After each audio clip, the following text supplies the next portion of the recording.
ਰੋਜ਼ਾਨਾ ਲੋਕਨਾਥ ਟੀਵੀ ਦਾ special programme ਲੁਕਮਾ ਸੱਚ ਦੇਖ ਰਹੇ ਹੋ ਤੁਸੀਂ। ਮੈਂ ਹਾਂ ਸੁਖਵਿੰਦਰ ਸਿੰਘ ਸਿੱਧੂ। ਪ੍ਰੋਗਰਾਮ ਦੇ ਵਿੱਚ ਲੈ ਕੇ ਹਾਜ਼ਰ ਹਾਂ ਇਸ ਵਕਤ ਦਾ ਸਭ ਤੋਂ ਜਿਹੜਾ ਅਹਿਮ ਮੁੱਦਾ, ਸਿਰਫ ਪੰਜਾਬ ਤੇ ਭਾਰਤ ਦਾ ਨਹੀਂ ਸਗੋਂ ਦੀ ਦੁਨੀਆ ਦਾ ਅਹਿਮ ਮੁੱਦਾ। ਗੱਲਬਾਤ ਕਰਾਂਗੇ ਰੂਸ ਅਤੇ ਯੂਕਰੇਨ ਦੇ ਯੁੱਧ ਦੇ ਬਾਰੇ। ਪੂਰੇ ਭਾਰਤ ਸਮੇਤ ਪੂਰੇ ਵਰਲਡ ਦੀਆਂ ਜਿਹੜੀਆਂ ਨਿਗਾਹਾਂ ਨੇ ਉਹ ਇਸ ਯੁੱਧ ਤੇ ਟਿਕੀਆਂ ਹੋਈਆਂ ਨੇ। ਅਸੀਂ ਤੁਹਾਨੂੰ ਇਸ ਯੁੱਧ ਦੇ ਅੱਗੇ ਪਿੱਛੇ ਦੀ ਸੱਚਾਈ ਬਾਰੇ ਦੱਸਾਂਗੇ ਕਿ ਆਖਰ ਇਸ ਯੁੱਧ ਦੀ ਪੂਰੀ ਕਹਾਣੀ ਕੀ ਹੈ, ਕਿਉਂ ਇਹ ਯੁੱਧ ਛਿੜਿਆ ਤੇ ਹੁਣ ਇਹ ਕਿਹੜਾ ਰੂਪ ਧਾਰਨ ਕਰੇਗਾ। ਬਹੁਤ ਸਾਰੇ ਲੋਕ ਇਹ ਸਵਾਲ ਚੁੱਕਦੇ ਨੇ ਕਿ ਸ਼ਾਇਦ ਇਹ ਵਰਲਡ ਵਾਰ 3 ਦੇ ਰੂਪ ਦੇ ਵਿੱਚ ਅੱਗੇ ਆਵੇ ਜਾਂ ਵਰਲਡ ਵਾਰ 3 ਦਾ ਜਿਹੜਾ ਰੂਪ ਇਹ ਧਾਰਨ ਕਰ ਲਵੇ। ਨਾਲ ਹੀ ਨਾਲ ਗੱਲਬਾਤ ਕਰਾਂਗੇ ਕਿ ਇਸ ਦਾ ਅਸਰ ਭਾਰਤ ਅਤੇ ਪੰਜਾਬ ਤੇ ਕਿਵੇਂ ਪਵੇਗਾ ਤੇ ਇਹ ਯੁੱਧ ਕਿੱਧਰਲੇ ਪਾਸੇ ਨੂੰ ਹੁਣ ਆਪਣਾ ਮੋੜ ਕੱਟੇਗਾ। ਇਸ ਅਹਿਮ ਪ੍ਰੋਗਰਾਮ ਦੇ ਵਿੱਚ ਸਾਡੇ ਨਾਲ ਰਾਜਨੀਤੀ ਸ਼ਾਸਤਰ ਦੇ ਉੱਘੇ ਵਿਦਵਾਨ ਡਾਕਟਰ ਕੁਲਦੀਪ ਸਿੰਘ ਜੀ ਜੁੜੇ ਹੋਏ ਨੇ। ਸਭ ਤੋਂ ਪਹਿਲਾਂ ਉਹਨਾਂ ਦਾ ਸਵਾਗਤ ਕਰ ਲੈਂਦੇ ਹਾਂ। ਡਾਕਟਰ ਸਾਹਿਬ, ਸਵਾਗਤ ਹੈ ਪ੍ਰੋਗਰਾਮ ਦੇ ਵਿੱਚ। ਮਿਹਰਬਾਨੀ, ਸ਼ੁਕਰੀਆ ਸੁਖਵਿੰਦਰ ਜੀ। ਨਾਲੇ ਤੁਹਾਨੂੰ ਬਹੁਤ ਬਹੁਤ ਵਧਾਈਆਂ ਤੁਹਾਡੇ ਚੈਨਲ ਲੋਕਨਾਥ ਦੇ 1 ਲੱਖ ਸਬਸਕ੍ਰਾਈਬਰ ਬਣਨ ਤੇ ਤੁਹਾਨੂੰ ਤੇ ਤੁਹਾਡੀ ਟੀਮ ਨੂੰ ਬਹੁਤ ਬਹੁਤ ਮੁਬਾਰਕਾਂ। ਸਰ, ਤੁਹਾਡੇ ਆਸ਼ੀਰਵਾਦ ਦੇ ਨਾਲ, ਤੁਹਾਡੇ ਯੋਗਦਾਨ ਦੇ ਨਾਲ ਹੀ ਹੈ ਜੀ ਸਾਰੇ, ਕਿਉਂਕਿ ਇਕੱਲਾ ਬੰਦਾ ਨਹੀਂ ਕਰ ਸਕਦਾ। ਤੁਸੀਂ ਟੀਮ ਦਾ ਇੱਕ ਅਹਿਮ ਹਿੱਸਾ ਹੋ ਤੇ ਨਾਲ ਹੀ ਨਾਲ ਆਪਣੇ ਦਰਸ਼ਕਾਂ ਦਾ ਵੀ ਬਹੁਤ ਬਹੁਤ ਧੰਨਵਾਦ ਜਿਹੜੇ ਆਪਣੇ ਪ੍ਰੋਗਰਾਮਾਂ ਨੂੰ ਇੰਨਾ ਪਿਆਰ ਤੇ ਸਤਿਕਾਰ ਦਿੰਦੇ ਆ। ਤੇ ਨਾਲ ਹੀ ਨਾਲ ਆਪਣਾ ਜਿਹੜਾ ਪਰਿਵਾਰ ਲੋਕਨਾਥ ਦਾ ਉਹ 1 ਲੱਖ ਤੋਂ ਉੱਪਰ ਦਾ ਜਿਹੜਾ ਉਹ ਹੋ ਚੁੱਕਿਆ। ਤੇ ਡਾਕਟਰ ਸਾਹਿਬ, ਆਪਾਂ ਸ਼ੁਰੂਆਤ ਜਿਹੜੀ ਆ ਉਹ ਕਰੀਏ ਤਾਂ ਅਹਿਮ ਜਿਹੜਾ ਮੁੱਦਾ ਇਸ ਵਕਤ ਬਣਿਆ ਹੋਇਆ, ਅਹਿਮ ਖਬਰ ਜਿਹੜੀ ਇਸ ਵਕਤ ਜਿਹੜੀ ਹੈ ਉਹ ਬਣੀ ਹੋਈ ਹੈ। ਤਾਂ ਇਸ ਯੁੱਧ ਦੀ ਡਾਕਟਰ ਸਾਹਿਬ ਸਭ ਤੋਂ ਪਹਿਲਾਂ ਮੈਂ ਗੱਲ ਕਰਾਂ ਕਿ ਜੜ ਕੀ ਹੈ, ਇਸ ਯੁੱਧ ਦੀ ਕਹਾਣੀ ਕੀ ਹੈ, ਆਖਿਰ ਇਹ ਯੁੱਧ ਛਿੜਿਆ ਕਿਉਂ? ਸੁਖਵਿੰਦਰ, ਜਦੋਂ ਨਾ 1991 ਚ USSR, ਜਿਹਨੂੰ ਸੋਵੀਅਤ ਯੂਨੀਅਨ ਵੀ ਕਹਿੰਦੇ ਸੀ, ਟੁੱਟਣ ਨਾਲ 19 ਮੁਲਕ ਬਣੇ। ਉਹਨਾਂ ਚੋਂ ਇੱਕ ਮੁਲਕ ਸੀਗਾ ਯੂਕਰੇਨ। ਤੇ ਸਭ ਤੋਂ ਵੱਡਾ ਮੁਲਕ ਜਿਹੜਾ ਅਜੇ ਵੀ ਦੁਨੀਆ ਦਾ ਸਭ ਤੋਂ ਵੱਡਾ ਮੁਲਕ ਹੈਗਾ ਉਹ ਰਸ਼ੀਆ ਹੈ, ਜਿਹਦਾ ਨਾਂ ਹੈਗਾ ਆਫੀਸ਼ੀਅਲ ਰਸ਼ੀਅਨ ਫੈਡਰੇਸ਼ਨ। ਜਦੋਂ ਸੋਵੀਅਤ ਯੂਨੀਅਨ ਟੁੱਟਿਆ, ਜਦੋਂ 19 ਮੁਲਕ ਬਣੇ, ਉਹਦੇ ਚੋਂ ਜਿਹੜੇ ਈਸਟ ਯੂਰਪ ਵਾਲੇ ਪਾਸੇ ਦੇ ਲੱਗਦੇ ਰਿਪਬਲਿਕਸ ਜਿਹੜੇ ਬਾਅਦ ਚ ਮੁਲਕ ਬਣ ਗਏ, ਉਹਨਾਂ ਚੋਂ ਕਈ ਰਿਪਬਲਿਕਸ ਨਾਟੋ ਦਾ ਹਿੱਸਾ ਬਣ ਗਏ ਜੀ। ਤੇ ਈਵਨ ਜਿਹੜੇ ਈਸਟ ਯੂਰਪ ਵਿੱਚ ਕਮਿਊਨਿਸਟ ਕੰਟਰੀ ਸੀਗੇ, ਪੋਲੈਂਡ, ਹੰਗਰੀ, ਚੈਕੋਸਲੋਵਾਕੀਆ, ਇਹ ਸਾਰੇ ਕੰਟਰੀ ਜਦੋਂ ਕਮਿਊਨਿਸਟ ਕੰਟਰੀ ਨਾ ਰਹੇ ਤੇ ਇਹ ਕੈਪੀਟਲਿਸਟ ਕੰਟਰੀ ਬਣ ਗਏ, ਇਹਨਾਂ ਨੇ ਵੀ ਨਾਟੋ ਦੀ ਮੈਂਬਰਸ਼ਿਪ ਲੈ ਲਈ। ਹੁਣ ਤੁਹਾਨੂੰ ਮੈਂ ਦੱਸਣਾ ਚਾਹੁੰਦਾ ਨਾਟੋ ਹੈ ਕੀ ਹੈ, ਨਾਟੋ ਦੀ ਮੈਂਬਰਸ਼ਿਪ ਤੇ ਸੋਵੀਅਤ ਯੂਨੀਅਨ ਨੂੰ ਕੀ ਇਤਰਾਜ਼ ਰਿਹਾ ਤੇ ਰਸ਼ੀਆ ਨੂੰ ਕੀ ਇਤਰਾਜ਼ ਹੈ। ਨਾਟੋ ਜਦੋਂ USSR, ਸੋਵੀਅਤ ਯੂਨੀਅਨ ਤੇ ਅਮਰੀਕਾ ਦਾ ਸ਼ੀਤ ਯੁੱਧ ਚੱਲਦਾ ਸੀ, ਜਿਹਨੂੰ ਕੋਲਡ ਵਾਰ ਕਹਿੰਦੇ ਸੀਗੇ, ਉਹਨਾਂ ਦਿਨਾਂ ਵਿੱਚ ਨਾਟੋ ਇੱਕ ਮਿਲਟਰੀ ਅਲਾਇੰਸ ਬਣਿਆ ਸੀ ਜਿਸ ਦੀ ਅਗਵਾਈ ਅਮਰੀਕਾ ਕਰਦਾ ਸੀ। ਸੋ USSR ਤਾਂ ਟੁੱਟ ਗਿਆ, ਪਰੰਤੂ ਨਾਟੋ USSR ਟੁੱਟਣ ਤੋਂ ਬਾਅਦ ਇੰਟੈਕਟ ਰਹੀ। ਤੇ ਜਿਹੜਾ ਰਸ਼ੀਆ ਹੈ ਨਾ, ਰਸ਼ੀਆ ਨੂੰ ਲਗਾਤਾਰ ਇਹ ਇਤਰਾਜ਼ ਰਿਹਾ ਹੈ ਕਿ USSR ਟੁੱਟਣ ਤੋਂ ਬਾਅਦ ਅਮਰੀਕਾ ਨਾਟੋ ਨੂੰ ਰਸ਼ੀਅਨ ਫੈਡਰੇਸ਼ਨ ਦੇ ਆਲੇ ਦੁਆਲੇ ਘੁਮਾ ਰਿਹਾ ਹੈ। ਜਾਣੀ ਕਿ ਜਿਹੜੀ ਮਿਜ਼ਾਈਲਾਂ ਦੀ ਡਿਪਲੋਇਮੈਂਟ ਹੈ ਨਾ, ਉਹ ਰਸ਼ੀਆ ਦੇ ਇਰਦ ਗਿਰਦ ਕਰਕੇ ਸਾਡੇ ਲਈ ਸਿਕਿਉਰਿਟੀ ਥ੍ਰੈਟ ਪੈਦਾ ਕਰ ਰਿਹਾ। ਸੋ ਇਸ ਕਰਕੇ ਰਸ਼ੀਆ ਦਾ ਇਸ ਖਿੱਤੇ ਵਿੱਚ ਇੱਕ ਇੰਟਰਸਟ ਰਿਹਾ ਕਿ ਜਿਹੜੇ ਮੁਲਕ ਸਾਡੇ ਚੋਂ ਟੁੱਟ ਕੇ ਬਣੇ ਨੇ ਉਹ ਅਮਰੀਕਨ ਲੈਡ ਜਿਹੜਾ ਨਾਟੋ ਅਲਾਇੰਸ ਆ ਉਹਦਾ ਹਿੱਸਾ ਨਾ ਬਣਨ। ਯੂਕਰੇਨ ਹੁਣ ਤੱਕ ਹਿੱਸਾ ਬਣਿਆ ਨਹੀਂ, ਮੈਂਬਰ ਬਣਿਆ ਨਹੀਂ, ਪਰ ਯੂਕਰੇਨ ਦੇ ਅੰਦਰ ਜਿਹੜਾ ਮੁਲਕ ਆ ਨਾ, 2 ਹਿੱਸਿਆਂ ਵਿੱਚ ਵੰਡਿਆ ਹੋਇਆ ਸੋਚ ਪੱਖੋਂ। ਇੱਕ ਵੱਡੀ ਗਿਣਤੀ ਉਹਨਾਂ ਲੋਕਾਂ ਦੀ ਆ ਜਿਹੜੇ ਕਹਿੰਦੇ ਨੇ ਕਿ ਯੂਕਰੇਨ ਨੂੰ ਯੂਰਪ ਦਾ ਹਿੱਸਾ ਬਣਨਾ ਚਾਹੀਦਾ ਇਕਨੋਮਿਕ ਪਰਪਸ ਲਈ, ਤੇ ਇਸੇ ਕਰਕੇ ਯੂਕਰੇਨ ਨੂੰ ਯੂਰਪੀਅਨ ਯੂਨੀਅਨ ਉਹਨਾਂ ਦਾ ਇੱਕ ਇਕਨੋਮਿਕ ਬਲੌਕ ਹੈ ਤੇ ਨਾਟੋ ਜਿਹੜਾ ਕਿ ਮਿਲਟਰੀ ਅਲਾਇੰਸ ਹੈ ਇਹਦਾ ਮੈਂਬਰ ਬਣਨਾ ਚਾਹੀਦਾ। ਤੇ ਇਹ ਮੁਲਕ ਦੇ ਅੰਦਰ ਕੋਈ 40% ਲੋਕ ਇਹੋ ਜਿਹੇ ਨੇ ਜਿਹੜੇ ਆਪਣੇ ਆਪ ਨੂੰ ਐਥਨੀਕਲੀ ਰਸ਼ੀਆ ਦੇ ਨੇੜੇ ਸਮਝਦੇ ਨੇ। ਸੋ ਉਹਨਾਂ ਦੀ ਜਿਹੜੀ ਐਫੀਲੀਏਸ਼ਨ ਹੈ, ਝੁਕਾਅ, ਉਹ ਰਸ਼ੀਆ ਵਾਲੇ ਪਾਸੇ ਆ। ਤੇ ਕਈ ਰਜੀਮ ਯੂਕਰੇਨ ਵਿੱਚ ਐਸੇ ਆਉਂਦੇ ਰਹੇ ਜਿਹੜੇ ਪ੍ਰੋ ਰਸ਼ੀਆ ਸੀਗੇ, ਕਈ ਰਜੀਮ ਐਸੇ ਆਉਂਦੇ ਰਹੇ ਜਿਹੜੇ ਪ੍ਰੋ ਯੂਰਪ ਸੀਗੇ। ਜਿਹੜਾ ਇਸ ਵੇਲੇ ਦਾ ਯੂਕਰੇਨ ਦਾ ਰਜੀਮ ਹੈ ਨਾ, ਜ਼ੈਲੈਂਸਕੀ ਵਾਲਾ, ਵਲਾਦੀਮੀਰ ਜ਼ੈਲੈਂਸਕੀ ਵਾਲਾ, ਇਹ ਰਜੀਮ ਉਹ ਹੈ ਜਿਹੜਾ ਯੂਕਰੇਨ ਨੂੰ ਯੂਰਪ ਨਾਲ ਜੋੜਨਾ ਚਾਹੁੰਦਾ ਹੈ, ਜਿਹੜਾ ਯੂਕਰੇਨ ਨੂੰ ਨਾਟੋ ਦਾ ਮੈਂਬਰ ਬਣਾਉਣਾ ਚਾਹੁੰਦਾ ਹੈ। ਸੋ ਇਹ ਵੱਡਾ ਕਾਰਨ ਹੈਗਾ ਜਿਹੜੇ ਕਾਰਨ ਕਰਕੇ ਰਸ਼ੀਆ ਨੇ ਯੂਕਰੇਨ ਤੇ ਅਟੈਕ ਕੀਤਾ। ਇਸ ਅਟੈਕ ਲਈ ਹਾਲਾਤ ਕਿੱਦਾਂ ਕੀਤੇ, ਜਿਹੜਾ ਯੂਕਰੇਨ ਦਾ ਈਸਟ ਵਾਲਾ ਹਿੱਸਾ ਹੈ ਨਾ, ਜਿਹੜਾ ਰਸ਼ੀਆ ਨਾਲ ਜਿਹੜਾ ਇਹਦਾ ਹਿੱਸਾ ਲੱਗਦਾ, ਉੱਥੇ ਨਾ ਦੋ ਰਿਪਬਲਿਕਸ ਨੂੰ, ਯਾਨੀ ਕਿ ਦੋ ਖਿੱਤੇ ਜਿਹੜੇ ਯੂਕਰੇਨ ਦੇ ਅੰਦਰ ਨੇ, ਜਿੱਥੇ ਰਸ਼ੀਅਨ ਐਥਨਿਕ ਲੋਕ ਰਹਿੰਦੇ ਨੇ, ਉਹਨਾਂ ਨੂੰ ਮਾਨਤਾ ਦਿੱਤੀ ਇੰਡੀਪੈਂਡੈਂਟ ਰਿਪਬਲਿਕਸ ਦੇ ਤੌਰ ਤੇ ਮੁੜ ਕੇ ਫਿਰ ਮੁਲਕ ਵਿੱਚ ਆਪਣੀਆਂ ਫੌਜਾਂ ਭੇਜੀਆਂ, ਉਹਨਾਂ ਦੀ ਮਦਦ ਕਰ ਲਈ, ਯਾਨੀ ਕਿ ਇਹ ਆਧਾਰ ਬਣਾਇਆ। ਸੋ ਅਸਲੀ ਜਿਹੜਾ ਮਕਸਦ ਹੈਗਾ, ਜਿਸ ਮਕਸਦ ਨਾਲ ਰਸ਼ੀਆ ਨੇ ਯੂਕਰੇਨ ਤੇ ਹਮਲਾ ਕੀਤਾ, ਅਸਲੀ ਮਕਸਦ ਇਹ ਆ ਕਿ ਯੂਕਰੇਨ ਦੇ ਅੰਦਰ ਐਸਾ ਰਜੀਮ ਪਾਵਰ 'ਚ ਆਵੇ ਜਿਹੜਾ ਰਜੀਮ ਪ੍ਰੋ ਰਸ਼ੀਆ ਹੋਵੇ, ਜਿਹੜਾ ਰਜੀਮ ਯੂਕਰੇਨ ਨੂੰ ਨਾਟੋ ਦੀ ਮੈਂਬਰਸ਼ਿਪ ਵਾਲੇ ਪਾਸੇ ਨਾ ਲੈ ਕੇ ਜਾਵੇ। ਹੁਣ ਮੈਂ ਦੋ ਤਿੰਨ ਗੱਲਾਂ ਦੱਸਾਂ ਕਿ ਜੇ ਯੂਕਰੇਨ ਨਾਟੋ ਦਾ ਮੈਂਬਰ ਬਣ ਜਾਂਦਾ ਹੈ, ਫੇਰ ਨਾ ਜਿਹੜਾ ਇਹ ਈਸਟ ਯੂਰਪ ਵਾਲਾ ਹਿੱਸਾ ਹੈ, ਜਾਣੀ ਕਿ ਈਸਟ ਯੂਰਪ ਤੱਕ ਤੇ ਨਾਟੋ ਪਹਿਲਾਂ ਹੀ ਫੈਲੀ ਹੋਈ ਹੈ, ਤੇ ਜੇਕਰ ਯੂਕਰੇਨ ਵੀ ਨਾਟੋ ਦਾ ਮੈਂਬਰ ਬਣ ਜਾਂਦਾ ਹੈ, ਫਿਰ ਜਿਹੜੀ ਨਾਟੋ ਦੀਆਂ ਮਿਜ਼ਾਈਲਾਂ ਦੀ ਡਿਪਲੋਇਮੈਂਟ ਹੈ ਉਹ ਰਸ਼ੀਆ ਦੇ ਬਾਰਡਰ ਤੱਕ ਪਹੁੰਚ ਜਾਏਗੀ। ਜਾਣੀ ਕਿ ਰਸ਼ੀਆ ਆਪਣੇ ਆਪ ਨੂੰ ਸਿਕਿਉਰਿਟੀ ਥ੍ਰੈਟ ਮਹਿਸੂਸ ਕਰੇਗਾ, ਜਿਹੜਾ ਰਸ਼ੀਆ ਦਾ ਨਾਟੋ ਮੈਂਬਰ ਕੋਲੋਂ ਸਿਕਿਉਰਿਟੀ ਥ੍ਰੈਟ ਹੈ ਉਹ ਵਧੇਗਾ। ਜਿਹੜੀਆਂ ਸਵੇਰੇ ਰਿਪੋਰਟਾਂ ਵੀ ਡਾਕਟਰ ਸਾਹਿਬ ਆ ਰਹੀਆਂ ਸੀ, ਜਦੋਂ ਕਿਹਾ ਜਾ ਰਿਹਾ ਕਿ ਰੂਸ ਨੇ ਹੁਣ ਜਿਸ ਤਰੀਕੇ ਦੇ ਨਾਲ ਹਮਲਾ ਬੋਲਿਆ ਹੋਇਆ, ਤਾਂ ਯੂਕਰੇਨ ਦੀ ਮਦਦ ਲਈ ਨਾਟੋ ਦੀਆਂ ਫੌਜਾਂ ਜਿਹੜੀਆਂ ਨੇ ਉਹ ਜਿਹੜੀ ਯੂਕਰੇਨ ਦੀਆਂ ਸਰਹੱਦਾਂ ਤੇ ਵੱਧ ਗਈਆਂ ਨੇ, ਉਹਨਾਂ ਦੀ ਗਿਣਤੀ ਜਿਹੜੀ ਵੱਧ ਗਈ ਹੈ। ਇਹ ਉਹੀ ਤੁਸੀਂ ਗੱਲ ਕਰ ਰਹੇ? ਨਹੀਂ, ਜਿਹੜੀ ਤੁਸੀਂ ਮਦਦ ਦੀ ਪਹਿਲੀ ਤਾਂ ਗੱਲ ਤੁਹਾਨੂੰ ਮੇਰੇ ਕਹਿਣ ਦਾ ਭਾਵ ਇਹ ਹੈ ਨਾ ਵੀ ਉਹ ਜਿਸ ਤਰੀਕੇ ਦੇ ਨਾਲ ਹੁਣ ਉੱਥੇ ਪਹੁੰਚ ਗਏ, ਤਾਂ ਉਹਨਾਂ ਦੀਆਂ ਸਰਹੱਦਾਂ ਤੱਕ ਉਹਨਾਂ ਤੱਕ ਪਹੁੰਚ ਕਰ ਹੀ ਲਈ, ਉਹਨਾਂ ਨੇ ਪਹੁੰਚ ਗਈ, ਇਸੇ ਕਰਕੇ ਉਹ ਡਰ ਰਹੇ ਸੀ। ਦੇਖੋ, ਰਸ਼ੀਅਨ ਫੋਰਸਸ, ਰਸ਼ੀਅਨ ਆਰਮੀ ਹਰ ਪੱਖੋਂ ਯੂਕਰੇਨ ਦੇ ਮੁਕਾਬਲੇ ਬਹੁਤ ਤਾਕਤਵਰ ਹੈ। ਰਾਦਰ ਰਸ਼ੀਅਨ ਆਰਮੀ ਤੇ ਦੁਨੀਆ ਵਿੱਚ ਨੈਕਸਟ ਟੂ ਅਮਰੀਕਾ ਮੰਨੀ ਜਾਂਦੀ ਹੈ। ਇਸ ਕਰਕੇ ਜਿਹੜੀ ਯੂਕਰੇਨ ਦੀ ਆਰਮੀ ਹੈ ਤੇ ਜਿਹੜੀਆਂ ਰਸ਼ੀਆ ਦੀਆਂ ਫੋਰਸਿਸ ਨੇ, ਇਹਨਾਂ ਦਾ ਆਪਸ ਵਿੱਚ ਕੋਈ ਮੁਕਾਬਲਾ ਨਹੀਂ ਹੈਗਾ। ਜਿਹੜਾ ਤੁਹਾਨੂੰ ਮੈਂ ਹੋਰ ਗੱਲ ਇੱਕ ਯਾਦ ਕਰਾ ਦਿਆਂ, 2014 ਵਿੱਚ ਯੂਕਰੇਨ ਦਾ ਇੱਕ ਹਿੱਸਾ, ਉਹਦਾ ਨਾਂ ਕ੍ਰਾਈਮੀਆ ਨੂੰ ਰਸ਼ੀਆ ਨੇ ਯੂਕਰੇਨ ਤੋਂ ਤੋੜ ਕੇ ਖੋਹ ਕੇ ਆਪਣਾ ਹਿੱਸਾ ਬਣਾ ਲਿਆ। ਤੇ ਜਦੋਂ 2014 ਵਿੱਚ ਰਸ਼ੀਆ ਨੇ ਕ੍ਰਾਈਮੀਆ ਨੂੰ ਯੂਕਰੇਨ ਕੋਲੋਂ ਖੋਹ ਕੇ ਆਪਣਾ ਹਿੱਸਾ ਬਣਾਇਆ, ਉਦੋਂ ਯੂਕਰੇਨ ਦੀ ਫੋਰਸਿਸ ਨੇ ਕੋਈ ਰੈਸਿਸਟੈਂਸ ਨਹੀਂ ਕੀਤੀ, ਕੋਈ ਅਪੋਜ਼ ਨਹੀਂ ਕੀਤਾ, ਜਾਣੀ ਕਿ ਬਿਲਕੁਲ ਬਿਨਾਂ ਕੋਈ ਫੋਰਸ ਦਾ ਇਸਤੇਮਾਲ ਕੀਤੇ ਰਸ਼ੀਆ ਨੇ ਕ੍ਰਾਈਮੀਆ ਨੂੰ ਆਪਣਾ ਹਿੱਸਾ ਬਣਾ ਲਿਆ। ਪਰ ਪਿਛਲੇ ਸਮੇਂ ਵਿੱਚ ਕੀ ਹੋਇਆ, ਪਿਛਲੇ ਸਮੇਂ ਵਿੱਚ ਜਦੋਂ ਪ੍ਰੋ ਯੂਰਪ ਰਜੀਮ ਯੂਕਰੇਨ ਵਿੱਚ ਪਾਵਰ ਆ ਗਿਆ, ਤੇ ਫਿਰ ਨਾਟੋ ਮੈਂਬਰਸ ਨੇ, ਅਮਰੀਕਾ ਨੇ ਖਾਸ ਕਰਕੇ ਯੂਕਰੇਨ ਨੂੰ ਮਿਲਟਰੀ ਹੈਲਪ ਦਿੱਤੀ।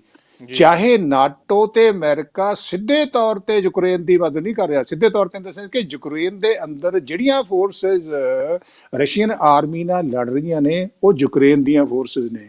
ਸੋ ਨਾਟੋ ਫੋਰਸਿਸ ਤੇ ਅਮਰੀਕਨ ਫੋਰਸਿਸ ਸਿੱਧੇ ਤੌਰ ਤੇ ਯੂਕਰੇਨ ਦੀ ਮਦਦ ਕਰਨ ਲਈ ਨਹੀਂ ਆਈ। ਇਹੀ ਤਾਂ ਟ੍ਰੈਜਡੀ ਯੂਕਰੇਨ ਦੀ ਬਣ ਗਈ ਹੈ ਕਿ ਯੂਕਰੇਨ ਨੇ ਸਫਰ ਕੀਤਾ, ਪੰਗਾ ਲਿਆ ਨਾਟੋ ਕਰਕੇ, ਤੇ ਨਾਟੋ ਦੀ ਮੈਂਬਰਸ਼ਿਪ ਕਰਕੇ ਝਗੜਾ ਪੈਦਾ ਹੋਇਆ, ਤੇ ਨਾਟੋ ਦੀ ਮੈਂਬਰਸ਼ਿਪ ਲੈਂਦੇ ਹੋਏ ਰਸ਼ੀਆ ਦਾ ਟਾਰਗੇਟ ਬਣ ਗਿਆ, ਤੇ ਰਸ਼ੀਆ ਨੇ ਅਟੈਕ ਕਰ ਦਿੱਤਾ। ਤੇ ਜਿਹੜੀ ਮਦਦ ਨਾਟੋ ਤੋਂ ਤੇ ਅਮਰੀਕਾ ਤੋਂ ਐਕਸਪੈਕਟ ਕੀਤੀ ਜਾਂਦੀ ਸੀ, ਉਹ ਉਨੀ ਮਦਦ ਯੂਕਰੇਨ ਦੀ ਨਹੀਂ ਹੋਈ ਜਿਹਦੇ ਮਦਦ ਦੇ ਹੁੰਦਿਆਂ ਹੋਇਆਂ ਯੂਕਰੇਨ ਸਕਸੈਸਫੁਲੀ ਰਸ਼ੀਆ ਦਾ ਮੁਕਾਬਲਾ ਕਰ ਸਕਦਾ ਹੁੰਦਾ। ਸੋ ਰਸ਼ੀਅਨ ਫੋਰਸ ਤਾਂ ਕੀਵ ਤੱਕ ਪਹੁੰਚ ਗਈਆਂ ਨੇ। ਕਿਸੇ ਵੇਲੇ ਵੀ ਕੀਵ ਤੇ ਜਿਹੜੀ ਕਿ ਕੈਪੀਟਲ ਹੈਗੀ ਹੈ ਯੂਕਰੇਨ ਤੇ ਕਬਜ਼ਾ ਹੋ ਸਕਦਾ ਹੈ। ਕਿਉਂਕਿ ਯੂਕਰੇਨ ਦੀ ਆਰਮੀ ਕਿਸੇ ਪੱਖੋਂ ਵੀ ਰਸ਼ੀਅਨ ਆਰਮੀ ਦਾ ਮੁਕਾਬਲਾ ਕਰਨ ਵਾਲੀ ਨਹੀਂ ਹੈਗੀ। ਸੋ ਨਾਟੋ ਚਾਹੇ ਯੂਕਰੇਨ ਨੂੰ ਸਪੋਰਟ ਕਰਦਾ ਹੈ, ਅਮਰੀਕਾ ਚਾਹੇ ਯੂਕਰੇਨ ਨੂੰ ਸਪੋਰਟ ਕਰਦਾ, ਇਹ ਐਸੈਂਸ਼ੀਅਲੀ ਯੂਕਰੇਨ ਤੇ ਰਸ਼ੀਆ ਦੀ ਵਾਰ ਹੈ। ਕਿਉਂਕਿ European forces, American forces Ukraine ਵਿੱਚ ਨਹੀਂ ਲੜ ਰਹੀਆਂ। ਇੱਕ ਚੀਜ਼ ਤੁਹਾਨੂੰ ਮੈਂ ਹੋਰ ਦੱਸ ਦਿਆਂ ਆਪਣੇ ਸਰੋਤਿਆਂ ਨੂੰ, ਅਮਰੀਕਾ ਦੇ ਅੰਦਰ ਇਸ ਵੇਲੇ ਪਬਲਿਕ ਓਪੀਨੀਅਨ ਇਸ ਗੱਲ ਦੇ ਹੱਕ ਵਿੱਚ ਨਹੀਂ ਹੈਗਾ ਕਿ ਅਮਰੀਕਾ ਦੁਨੀਆ ਦੇ ਅਲੱਗ-ਅਲੱਗ ਹਿੱਸਿਆਂ ਵਿੱਚ ਜਾ ਕੇ ਬਾਕੀ ਮੁਲਕਾਂ ਦੀਆਂ ਲੜਾਈਆਂ ਲੜੇ। ਕਿਉਂਕਿ ਜਿਸ ਕਿਸਮ ਦੀ ਮਾਰ ਅਮਰੀਕਾ ਨੇ ਅਫਗਾਨਿਸਤਾਨ ਵਿੱਚ ਖਾਧੀ, ਜਿਸ ਕਿਸਮ ਦੀ ਮਾਰ ਅਮਰੀਕਾ ਨੇ ਇਰਾਕ ਵਿੱਚ ਖਾਧੀ, ਜਿਸ ਕਿਸਮ ਦੀ ਮਾਰ ਅਮਰੀਕਾ ਨੇ ਸੀਰੀਆ ਵਿੱਚ ਖਾਧੀ, ਅਮਰੀਕਾ ਦੇ ਲੋਕ ਇਹ ਚਾਹੁੰਦੇ ਨੇ ਕਿ ਦੁਨੀਆ ਦੀਆਂ ਲੜਾਈਆਂ ਅਮਰੀਕਾ ਨੂੰ ਲੜਨ ਦੀ ਲੋੜ ਨਹੀਂ ਹੈਗੀ। ਸੋ ਇਸ ਕਰਕੇ ਅਮਰੀਕਾ ਦਾ ਜਿਹੜਾ ਪ੍ਰੈਜ਼ੀਡੈਂਟ ਹੈ, ਉਹਨਾਂ ਨੇ ਸੈਂਕਸ਼ਨਸ ਤਾਂ ਲਾਈਆਂ ਨੇ ਯੂਕਰੇਨ ਦੇ ਖਿਲਾਫ, ਜਿਹਨੂੰ ਆਪਾਂ ਆਰਥਿਕ ਪਾਬੰਦੀਆਂ ਕਹਿੰਦੇ ਆ ਕਿ ਅਸੀਂ ਟ੍ਰੇਡ ਨਹੀਂ ਕਰਾਂਗੇ, ਅਸੀਂ ਚੀਜ਼ਾਂ ਵੇਚਾਂਗੇ ਨਹੀਂ, ਅਸੀਂ ਚੀਜ਼ਾਂ ਖਰੀਦਾਂਗੇ ਨਹੀਂ, ਜਿਹਨਾਂ ਨੂੰ ਅਸੀਂ ਆਰਥਿਕ ਪਾਬੰਦੀਆਂ ਕਹਿੰਦੇ ਆ। ਇਹ ਆਰਥਿਕ ਪਾਬੰਦੀਆਂ ਰਸ਼ੀਆ ਨੂੰ ਹਿੱਟ ਵੀ ਕਰਨਗੀਆਂ, ਪਰੰਤੂ ਅਮਰੀਕਾ ਆਪਣੀਆਂ ਫੋਰਸਸ ਭੇਜ ਕੇ ਯੂਕਰੇਨ ਦੀ ਮਦਦ ਨਹੀਂ ਕਰ ਰਿਹਾ। ਜਿਸ ਤਰੀਕੇ ਨਾਲ ਅਮਰੀਕਾ ਨੇ ਅਫਗਾਨਿਸਤਾਨ ਵਿੱਚ ਸਾਰੇ ਇੱਕ ਭਾਵੁਕ ਘਟਨਾ ਜਿਹੜੀ ਸਾਹਮਣੇ ਆਈ ਹੈ ਰੂਸ ਅਤੇ ਯੂਕਰੇਨ ਦੀ ਜੰਗ ਦੇ ਵਿੱਚੋਂ ਹੀ, ਸਨੇਕ ਆਈਲੈਂਡ ਦੀ ਗੱਲ ਹੈ। ਸਨੇਕ ਆਈਲੈਂਡ ਜਿਹੜੇ ਟਾਪੂ ਆ ਉਹਦੇ ਤੇ ਰੂਸ ਦੀ ਫੌਜ ਨੇ ਜਿਹੜਾ ਕਬਜ਼ਾ ਕਰ ਲਿਆ। ਕੁਝ ਦੇਰ ਪਹਿਲਾਂ ਆਪਾਂ ਦੱਸਿਆ ਸੀਗਾ ਆਪਣੇ ਦਰਸ਼ਕਾਂ ਨੂੰ ਆਪਣੇ ਚੈਨਲ ਦੇ ਮਾਧਿਅਮ ਰਾਹੀਂ ਕੱਲ ਕਿ ਰੂਸ ਨੇ ਮਾਫ ਕਰਨਾ ਯੂਕਰੇਨ ਨੇ ਸਾਫ਼ ਤੌਰ ਤੇ ਕਹਿਤਾ ਕਿ ਮੈਂ ਕਿਸੇ ਵੀ ਕੀਮਤ ਤੇ ਆਤਮ ਸਮਰਪਣ ਜਿਹੜਾ ਨਹੀਂ ਕਰਾਂਗਾ। ਤਾਂ ਉਸ ਟਾਪੂ ਦੇ ਉੱਪਰ ਕੁੱਲ 13 ਸੈਨਿਕ ਜਿਹੜੇ ਮੌਜੂਦ ਸੀਗੇ। ਤਾਂ ਜਦੋਂ ਰੂਸ ਵਾਲੇ ਸੈਨਿਕ ਉੱਥੇ ਪਹੁੰਚੇ ਤਾਂ ਉਹਨਾਂ ਨੇ ਕਹਿਤਾ ਕਿ ਭਾਈ ਤੁਹਾਡੀ ਗਿਣਤੀ ਬੜੀ ਘੱਟ ਹੈ, ਤੁਸੀਂ ਜਿਹੜਾ ਆਤਮ ਸਮਰਪਣ ਕਰ ਦਿਓ। ਤਾਂ ਉਹਨਾਂ 13 ਸੈਨਿਕਾਂ ਨੇ ਆਤਮ ਸਮਰਪਣ ਕਰਨ ਤੋਂ ਮਨਾ ਕਰਤਾ। ਉਹਨਾਂ ਨੇ ਕਹਿਤਾ ਕਿ ਸਾਡਾ ਦੇਸ਼ ਨੇ ਕਿਹਾ ਹੋਇਆ ਹੈ ਕਿ ਅਸੀਂ ਘੁਟਨੇ ਨਹੀਂ ਟੇਕਾਂਗੇ ਤੇ ਆਤਮ ਸਮਰਪਣ ਨਹੀਂ ਜਿਹੜਾ ਕਰਾਂਗੇ।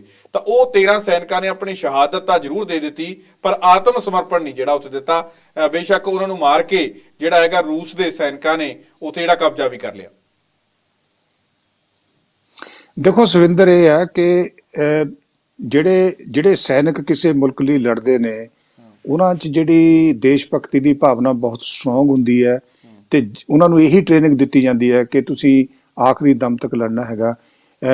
ਜਿਹੜੇ ਯੂਕਰੇਨ ਦੇ ਸਿਪਾਹੀਆਂ ਨੇ ਸ਼ਹਾਦਤ ਦਿੱਤੀ ਆ, ਉਹਨਾਂ ਨੂੰ ਇਸ ਗੱਲ ਦਾ ਅਹਿਸਾਸ ਲੜਾਈ ਲੱਗਣ ਤੋਂ ਪਹਿਲਾਂ ਹੀ ਹੋਏਗਾ ਕਿ ਜਿੱਥੋਂ ਤੱਕ ਯੂਕਰੇਨ ਦੀਆਂ ਫੋਰਸਿਸ ਦਾ ਰਸ਼ੀਅਨ ਫੋਰਸਿਸ ਨਾਲ ਕੰਪੈਰੀਜ਼ਨ ਦਾ ਸੰਬੰਧ ਹੈ, ਯੂਕਰੇਨੀਅਨ ਫੋਰਸਿਸ ਦਾ ਰਸ਼ੀਅਨ ਫੋਰਸਿਸ ਨਾਲ ਕੋਈ ਕੰਪੈਰੀਜ਼ਨ ਨਹੀਂ ਹੈਗਾ। ਤੁਸੀਂ ਟੈਂਕਾਂ ਦੀ ਗਿਣਤੀ ਦੀ ਗੱਲ ਕਰ ਲਓ, ਤੁਸੀਂ ਆਰਮੀ ਦੇ ਨੰਬਰ ਦੀ ਗੱਲ ਕਰ ਲਓ, ਤੁਸੀਂ 에ਅਰ ਫਾਈਟਰ ਦੀ ਗੱਲ ਕਰ ਲਓ, ਤੁਸੀਂ ਮਿਜ਼ਾਈਲ ਦੀ ਗੱਲ ਕਰ ਰਹੇ ਹੋ। ਰਸ਼ੀਆ ਤਾਂ ਸੁਖਵਿੰਦਰ ਸਿੰਘ ਜੀ ਜਿਹੜੀ ਮਿਲਟਰੀ ਪੱਖੋਂ ਦੁਨੀਆ ਦੀ ਗ੍ਰੇਟ ਪਾਵਰ ਚੋਂ ਮੰਨਿਆ ਜਾਂਦਾ ਹੈ। ਇਸ ਕਰਕੇ ਯੂਕਰੇਨ ਤੇ ਰਸ਼ੀਅਨ ਫੋਰਸ ਦਾ ਕਿਸੇ ਪੱਖੋਂ ਵੀ ਕੋਈ ਮੁਕਾਬਲਾ ਨਹੀਂ। ਮੈਨੂੰ ਤਾਂ ਇਹ ਲੱਗਦਾ ਹੈ ਕਿ ਜਿਹੜੀ ਯੂਕਰੇਨੀਅਨ ਪ੍ਰੈਜ਼ੀਡੈਂਟ ਦੀ ਮਿਸਕੈਲਕੂਲੇਸ਼ਨ ਇਹ ਹੋਈ ਹੈ ਕਿ ਉਹਨਾਂ ਨੂੰ ਯੂਰਪੀਅਨ ਕੰਟਰੀ ਨੇ, ਅਮਰੀਕਾ ਨੇ ਇਸ ਕਿਸਮ ਦੀਆਂ ਅਸ਼ੋਰੈਂਸ ਦਿੱਤੀਆਂ ਸੀਗੀਆਂ ਕਿ ਜੇਕਰ ਲੜਾਈ ਹੁੰਦੀ ਹੈ ਅਸੀਂ ਤੁਹਾਡੀ ਮਦਦ ਲਈ ਆਵਾਂਗੇ। ਪਰੰਤੂ ਮਦਦ ਜਿਹੜੀ ਹੈ ਨਾ, ਇਨਡਾਇਰੈਕਟ ਮਦਦ ਇਨ ਦਾ ਸੈਂਸ ਕਿ ਤੁਸੀਂ ਵੈਪਨ ਦੇ ਰਹੇ ਹੋ, ਤੁਸੀਂ ਅਮਰੀਸ਼ਨ ਦੇ ਰਹੇ ਹੋ, ਤੁਸੀਂ ਪੋਲੀਟੀਕਲੀ ਸਪੋਰਟ ਕਰ ਰਹੇ ਹੋ, ਤੁਸੀਂ ਰਸ਼ੀਆ ਦੇ ਖਿਲਾਫ ਜਿਹੜੀਆਂ ਆਰਥਿਕ ਪਾਬੰਦੀਆਂ ਲਾ ਰਹੇ ਹੋ, ਇਹ ਚੀਜ਼ਾਂ ਨੇ ਰਸ਼ੀਆ ਨੂੰ ਨਹੀਂ ਜੇ ਰੋਕਣਾ। ਤੁਸੀਂ ਮੈਨੂੰ ਦੱਸੋ, ਜੇ ਈਰਾਨ ਵਰਗਾ ਮੁਲਕ ਅਮਰੀਕਾ ਨੂੰ ਡਿਫਾਈ ਕਰਕੇ, ਸੈਂਕਸ਼ਨਸ ਬੀਅਰ ਕਰਕੇ ਅਮਰੀਕਾ ਨੂੰ ਡਿਫਾਈ ਕਰ ਸਕਦਾ ਹੈ, ਰਸ਼ੀਆ ਤਾਂ ਮਿਲੀਟਰੀ ਬਹੁਤ ਸਟਰੋਂਗ ਕੰਟਰੀ ਹੈ। ਤੇ ਯੂਰਪੀਅਨ ਕੰਟਰੀ ਦੀਆਂ ਕਈ ਸਮੱਸਿਆਵਾਂ ਨੇ ਜਿਨ੍ਹਾਂ ਦੇ ਹੁੰਦਿਆਂ ਹੋਇਆਂ ਯੂਰਪੀਅਨ ਕੰਟਰੀ ਨੇ ਰਸ਼ੀਆ ਨਾਲ ਉਸ ਕਿਸਮ ਦਾ ਪੰਗਾ ਨਹੀਂ ਲੈਣਾ। ਫਾਰ ਐਗਜ਼ਾਮਪਲ, ਜਿਹੜੇ ਯੂਰਪੀਅਨ ਕੰਟਰੀ ਨੇ ਉਹ ਰਸ਼ੀਆ ਤੇ ਗੈਸ ਤੇ ਆਇਲ ਦੀ ਸਪਲਾਈ ਲਈ ਹੈਵੀਲੀ ਡਿਪੈਂਡੈਂਟ ਨੇ। ਸੋ ਚਾਹੇ ਯੂਰਪੀਅਨ ਕੰਟਰੀ ਤੇ ਅਮਰੀਕਾ ਨਾਟੋ ਦੇ ਮੈਂਬਰ ਹੁੰਦਿਆਂ ਹੋਇਆਂ ਇੱਕ ਧਿਰ ਨੂੰ ਬਿਲੋਂਗ ਕਰਦੇ ਨੇ, ਪਰ ਨਾਟੋ ਦੇ ਅੰਦਰ ਵੀ ਬਹੁਤੇ ਕੰਟਰੀ ਇਹੋ ਜਿਹੇ ਨੇ ਜਿਨ੍ਹਾਂ ਨੇ ਅਮਰੀਕਾ ਦੇ ਕਹਿਣ ਤੇ ਨਾਟੋ ਦੇ ਹੁਣ ਲੱਗ ਕੀ ਰਿਹਾ ਕਿ ਇਹ ਯੁੱਧ ਜਾਊ ਕਿਸ ਪਾਸੇ ਨੂੰ? ਕੀ ਲੱਗਦਾ ਹੈ ਕਿ ਇਸ ਨੂੰ ਰੋਕਿਆ ਜਾ ਸਕੇਗਾ? ਫਰਾਂਸ ਦੇ ਰਾਸ਼ਟਰਪਤੀ ਨੇ ਵੀ ਬਿਆਨ ਦਿੱਤਾ ਹੈ, ਰੂਸ ਨੂੰ ਚੇਤਾਵਨੀ ਦਿੱਤੀ ਹੈ ਯੁੱਧ ਰੋਕਣ ਦੇ ਲਈ। ਤਾਂ ਉਧਰ ਅਮਰੀਕਾ ਤਾਂ ਲਗਾਤਾਰ ਹੀ ਮੈਨੂੰ ਇਹ ਨਹੀਂ ਸਮਝ ਲੱਗ ਰਹੀ ਅਮਰੀਕਾ ਜਿਹੜਾ ਉਹਨੂੰ ਬਿਆਨ ਦੇ ਕੇ ਉਕਸਾ ਰਿਹਾ ਹੈ ਜਾਂ ਫਿਰ ਰੋਕ ਰਿਹਾ ਹੈ ਕਿ ਪ੍ਰਣਾਮ ਭੁਗਤਣ ਲਈ ਤਿਆਰ ਰਹੇ, ਰੂਸ ਏਦਾਂ ਕਰਨ ਲਈ ਤਿਆਰ ਰਹੇ, ਏਦਾਂ ਕਰ। ਮੈਨੂੰ ਐਂ ਲੱਗ ਰਿਹਾ ਵੀ ਇਹ ਰੋਕਣ ਲਈ ਬਿਆਨ ਘੱਟ ਨੇ, ਉਕਸਾਉਣ ਲਈ ਜ਼ਿਆਦਾ ਲੱਗ ਰਹੇ ਆ। ਤੇ ਨਾਲ ਦੇ ਨਾਲ ਹੁਣ ਫਰਾਂਸ ਦੇ ਰਾਸ਼ਟਰਪਤੀ ਦੇ ਵੱਲੋਂ ਵੀ ਬਿਆਨ ਦਿੱਤਾ ਗਿਆ ਕਿ ਰੂਸ ਨੂੰ ਜੰਗ ਰੋਕਣੀ ਚਾਹੀਦੀ ਹੈ। ਤਾਂ ਕੱਲ ਇਮਰਾਨ ਖਾਨ ਪਾਕਿਸਤਾਨ ਦੇ ਪ੍ਰਧਾਨ ਮੰਤਰੀ ਜਿਹੜੇ ਆ ਉਹ ਵੀ ਪੁਤਿਨ ਦੇ ਨਾਲ ਮੁਲਾਕਾਤ ਕਰਦੇ ਨਜ਼ਰ ਆ ਰਹੇ ਸੀਗੇ। ਤਾਂ ਕਹਿੰਦੇ ਦੱਸਿਆ ਵੀ ਜਾ ਰਿਹਾ ਕਿ ਮੋਦੀ ਨੇ ਵੀ ਗੱਲ ਕੀਤੀ ਹੈ, ਕਿਉਂਕਿ ਯੂਕਰੇਨ ਦੇ ਇੱਕ ਦੂਤ ਨੇ ਜਿਹੜਾ ਹੈਗਾ ਇਹਨਾਂ ਨੂੰ ਕਿਹਾ ਸੀਗਾ ਮੋਦੀ ਨੂੰ ਕਿ ਵਿੱਚ ਦਖਲ ਦੇਣ, ਗੱਲਬਾਤ ਕਰਕੇ ਇਸ ਮਾਮਲੇ ਨੂੰ ਨਿਬੇੜਨ ਦੀ ਕੋਸ਼ਿਸ਼ ਕਰਨ। ਤਾਂ ਜਿਹੜੇ ਜਿਸ ਤਰੀਕੇ ਦੇ ਨਾਲ ਬਾਕੀ ਦੇਸ਼ ਜਿਹੜੇ ਲੱਗੇ ਹੋਏ ਆ ਕਿ ਇਸ ਯੁੱਧ ਨੂੰ ਟਾਲਿਆ ਤਾਂ ਨਹੀਂ, ਮੈਂ ਕਹਾਂਗਾ ਕਿ ਜਿਸ ਤਰੀਕੇ ਨਾਲ ਚੱਲ ਰਿਹਾ ਉਸ ਨੂੰ ਰੋਕਿਆ ਜਾ ਸਕਦਾ ਹੈ ਜਾਂ ਨਹੀਂ, ਜਾਂ ਹਾਲਾਤ ਹੱਥੋਂ ਬਾਹਰ ਨੇ? ਦੇਖ ਸਵਿੰਦਰ, ਜਿਹੜੀ ਤੁਸੀਂ ਨਾ ਬਿਆਨਬਾਜ਼ੀ ਦੀ ਗੱਲ ਕਰਦੇ ਹੋ, ਚਾਹੇ ਸਟੇਟਮੈਂਟ ਅਮਰੀਕਨ ਪ੍ਰੈਜ਼ੀਡੈਂਟ ਦੀ ਹੋਵੇ, ਚਾਹੇ ਜੈਪਨੀਜ਼ ਪ੍ਰਾਈਮ ਮਿਨਿਸਟਰ ਦੀ ਹੋਵੇ, ਚਾਹੇ ਬ੍ਰਿਟਿਸ਼ ਪ੍ਰਾਈਮ ਮਿਨਿਸਟਰ ਦੀ ਹੋਵੇ, ਇਹ ਜਿਹੜੇ ਲੀਡਰ ਜਿਹੜੇ ਨਾਟੋ ਕੰਟਰੀ ਜਾਂ ਪ੍ਰੋ ਅਮਰੀਕਾ ਕੰਟਰੀ, ਉਹਨਾਂ ਸਾਰਿਆਂ ਦਾ ਇੱਕੋ ਗੱਲ ਤੇ ਜ਼ੋਰ ਹੈ ਕਿ ਇਹ ਇਲੀਗਲ ਵਾਰ ਹੈ। ਤੇ ਦੂਜੀ ਗੱਲ, ਅਸੀਂ ਰਸ਼ੀਆ ਦੇ ਖਿਲਾਫ ਆਰਥਿਕ ਪਾਬੰਦੀਆਂ ਲਾਵਾਂਗੇ। ਆਰਥਿਕ ਪਾਬੰਦੀਆਂ ਰਸ਼ੀਆ ਦੇ ਖਿਲਾਫ ਪਹਿਲਾਂ ਵੀ ਲੱਗਦੀਆਂ ਰਹੀਆਂ ਨੇ। ਰਸ਼ੀਆ ਨੇ ਮੇਰੇ ਮੁਤਾਬਕ ਇਹਨਾਂ ਸਾਰੀਆਂ ਚੀਜ਼ਾਂ ਦੀ ਕੈਲਕੂਲੇਸ਼ਨ ਕੀਤੀ ਹੈ।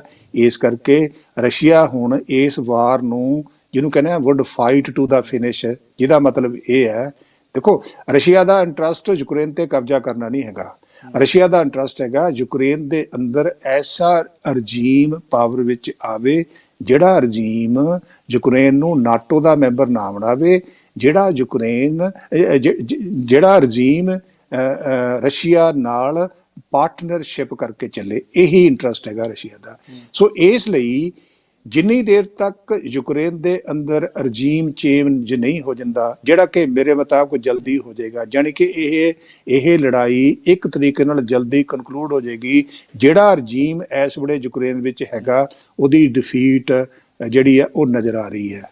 ਸੋ ਜਦੋਂ ਡਿਫੀਟ ਹੋ ਗਈ ਤੇ ਫਿਰ ਕਹਾਣੀ ਦਾ ਇੱਕ ਨਵਾਂ ਮੋੜ ਹੋ ਜਾਏਗਾ। ਹਾਂ, ਇੱਕ ਹੋਰ ਖਤਰਾ ਹੈਗਾ, ਜੇਕਰ ਰਸ਼ੀਅਨ ਫੋਰਸਿਸ ਯੂਕਰੇਨ ਤੇ ਕਬਜ਼ਾ ਕਰ ਲੈਂਦੀਆਂ ਨੇ ਤੇ ਜਿਹੜੀ ਰੈਸਿਸਟੈਂਸ ਯੂਕਰੇਨ ਦੇ ਲੋਕਾਂ ਦੀ ਰਸ਼ੀਅਨ ਫੋਰਸਿਸ ਦੇ ਖਿਲਾਫ ਹੋਏਗੀ, ਤੇ ਜਿਹਨੂੰ ਆਪਾਂ ਸਿਵਲ ਵਾਰ ਕਹਿੰਦੇ ਆ, ਜਿਹੜੀ ਉਹ ਸਿਵਲ ਵਾਰ ਹੈ ਨਾ, ਸਿਵਲ ਵਾਰ ਜਿਹੜੀ ਹੈ ਉਹ ਰਸ਼ੀਆ ਨੂੰ ਮਹਿੰਗੀ ਪੈ ਸਕਦੀ ਹੈ। ਜਿਹੜੀ ਆ ਦੂਜੀ ਵਾਰ ਹੈ ਨਾ, ਜਿਹੜੀ ਹੁਣ ਚੱਲ ਰਹੀ ਹੈ ਫੁੱਲ ਫਲੈਜਡ ਵਾਰ, ਇਹ ਵਾਰ ਤੇ ਜਲਦੀ ਕਨਕਲੂਡ ਹੋ ਜਾਣੀ ਹੈ ਔਰ ਮੇਰੇ ਮੁਤਾਬਕ ਰਸ਼ੀਆ ਦੇ ਪੱਖ ਵਿੱਚ ਕਨਕਲੂਡ ਹੋਣੀ ਹੈ।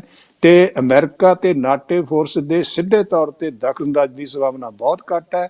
ਜਿਹੜੀ ਤੁਸੀਂ ਬਿਆਨਬਾਜ਼ੀ ਦੀ ਗੱਲ ਕਰਦੇ ਹੋ ਉਹ ਸਿਰਫ ਤੇ ਸਿਰਫ ਸੀਮਤ ਹੈਗੀ ਹੈ ਆਰਥਿਕ ਪਾਬੰਦੀਆਂ ਲਈ। ਆਰਥਿਕ ਪਾਬੰਦੀਆਂ ਲੱਗ ਜਾਣਗੀਆਂ, ਥੋੜਾ ਸਮਾਂ ਹਿੱਟ ਕਰਨਗੀਆਂ ਤੇ ਰਸ਼ੀਆ ਉਹਨਾਂ ਆਰਥਿਕ ਪਾਬੰਦੀਆਂ ਨੂੰ ਬੀਅਰ ਕਰ ਸਕਦਾ ਹੈ। ਜੇ ਇਰਾਨ ਕਰ ਸਕਦਾ ਹੈ, ਰਸ਼ੀਆ ਤਾਂ ਉਹਦੇ ਤੋਂ ਕਿਤੇ ਵੱਡਾ ਤਾਕਤਵਰ ਮੁਲਕ ਹੈ ਜਿਹੜਾ ਆਰਥਿਕ ਪਾਬੰਦੀਆਂ ਦੇ ਅਸਰ ਨੂੰ ਸਹਿਣ ਦੀ ਸਮਰੱਥਾ ਰੱਖਦਾ ਹੈ।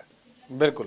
ਤਾਂ ਉੱਥੇ ਹੀ ਮੈਂ ਗੱਲਬਾਤ ਕਰਾਂ, ਤੁਸੀਂ ਬੜੀ ਵਧੀਆ ਜਾਣਕਾਰੀ ਦਿੱਤੀ ਇਸ ਯੁੱਧ ਦੇ ਸੰਬੰਧੀ ਕਿ ਕਿਸ ਤਰੀਕੇ ਦੇ ਨਾਲ ਇਸ ਯੁੱਧ ਨੂੰ ਛੇੜਿਆ ਗਿਆ, ਕਾਰਨ ਕੀ ਰਹੇ ਨੇ ਤੇ ਅੱਗੇ परिणाम ਜਿਹੜੇ ਆ ਕੀ ਲੱਗ ਸਕਦੇ ਆ, ਕਿ ਇਹ ਰੋਕਿਆ ਜਾ ਸਕਦਾ ਜਾਂ ਨਹੀਂ, ਇਹ ਤੁਸੀਂ ਬੜੀ ਵਧੀਆ ਜਾਣਕਾਰੀ ਦਿੱਤੀ ਹੈ। ਤਾਂ ਹੁਣ ਜਿਹੜਾ ਅਹਿਮ ਸਾਡੇ ਭਾਰਤ ਦੇ ਲੋਕਾਂ ਦੇ ਮਨ ਦੇ ਵਿੱਚ ਹੈ ਤੇ ਪੰਜਾਬ ਦੇ ਲੋਕਾਂ ਦੇ ਮਨ ਦੇ ਵਿੱਚ ਸਵਾਲ ਹੈ ਕਿ ਇਸ ਦਾ ਅਸਰ ਜਿਹੜਾ ਹੈ, ਇੱਕ ਤਾਂ ਲੋਕ ਇਹ ਬੜਾ ਕਹਿੰਦੇ ਨੇ ਕਿ ਵਰਲਡ ਵਾਰ 3 ਹੋ ਸਕਦੀ ਹੈ, ਤਾਂ ਦੂਜਾ ਇਹ ਹੈ ਕਿ ਭਾਰਤ ਅਤੇ ਪੰਜਾਬ ਤੇ ਜਾਂ ਬਾਕੀ ਦੁਨੀਆ ਤੇ ਇਸ ਦਾ ਕਿਸ ਤਰੀਕੇ ਦੇ ਨਾਲ ਜਿਹੜਾ ਅਸਰ ਰਹੂਗਾ, ਕਿ ਵਾਕਈ ਕੋਈ ਭਿਆਨਕ ਅਸਰ ਜਿਹੜਾ ਪੈ ਸਕਦਾ ਦੁਨੀਆ ਦੇ ਉੱਪਰ ਇਸ ਯੁੱਧ ਦਾ?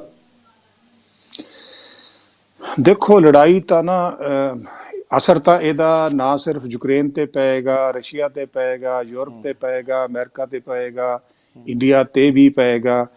ਸਭ ਤੋਂ ਵੱਡਾ ਕਾਰਨ ਤਾਂ ਇਹੀ ਹੈ ਕਿ ਰਸ਼ੀਆ ਜਿਹੜਾ ਹੈ ਉਹ ਆਪ ਇੱਕ ਆਇਲ ਦਾ ਤੇ ਗੈਸ ਦਾ ਬਹੁਤ ਵੱਡਾ ਐਕਸਪੋਰਟਰ ਹੈ।